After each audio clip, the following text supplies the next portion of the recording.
আটলান্টার সেমিফাইনালে নাটকীয় এক ম্যাচে আর্জেন্টিনার কাছে ২-১ গোলে হেরে বিশ্বকাপ থেকে বিদায় নিয়েছে থ্রি লায়ন্সরা। বিশ্বকাপের স্বপ্নভঙ্গ, কোটি ইংলিশ সমর্থকদের চোখের জল, আর সেই বেদনার সুরেই মুখ খুললেন ইংলিশ কিংবদন্তি ডেভিড বেকহাম। নিজের ইনস্টাগ্রাম পোস্টে বেকহাম লিখেছেন, সবার জন্য এটি একটি চরম হৃদয় বিদারক মুহূর্ত, তবে এই স্মৃতি আমাদের চিরকাল অনুপ্রাণিত করবে। এই বিশ্বকাপে আমাদের দল, ভক্ত এবং পুরো দেশ যা দিয়েছে তার জন্য সবাইকে অসংখ্য ধন্যবাদ। ফার্ম ফ্রেশ পাস্তুরিত তরল দুধ, বেশি ভালো দুধ। ম্যাচের প্রথমার্ধে দুই দলই ছিল সতর্ক। মাঝমাঠের লড়াইয়ে জমে ওঠা ম্যাচে বড় কোনো সুযোগ তৈরি করতে পারেননি কেউই। তবে দ্বিতীয়ার্ধের ৫৫তম মিনিটে মর্গান রজার্সের দুর্দান্ত ক্রস থেকে অ্যান্থনি গার্ডনের নিখুঁত ফিনিশিংয়ে এগিয়ে যায় ইংল্যান্ড। তখন মনে হচ্ছিল ১৯৬৬ সালের পর প্রথমবারের মতো বিশ্বকাপ ফাইনালের দরজা খুলে যাচ্ছে ইংলিশদের জন্য।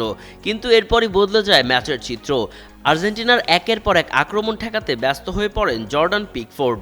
তবুও ৮৫তম মিনিটে লিওনেল মেসির অসাধারণ পাস থেকে সমতাসূচক গোল করেন এনজো ফার্নান্দেজ।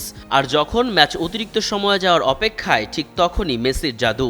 যোগ করার সময় তার নিখুঁত ক্রস থেকে দুর্দান্ত হেডে জয়সূচক গোল করেন লাউতারো মার্টিনেজ। মুহূর্তেই স্তব্ধ হয়ে যায় ইংল্যান্ড শিবির। ফলে ফাইনালে স্পেনের মুখোমুখি হচ্ছে বর্তমান চ্যাম্পিয়ন আর্জেন্টিনা, আর ইংল্যান্ডকে এখন লড়তে হবে তৃতীয় স্থান নির্ধারণী ম্যাচে ফ্রান্সের বিপক্ষে।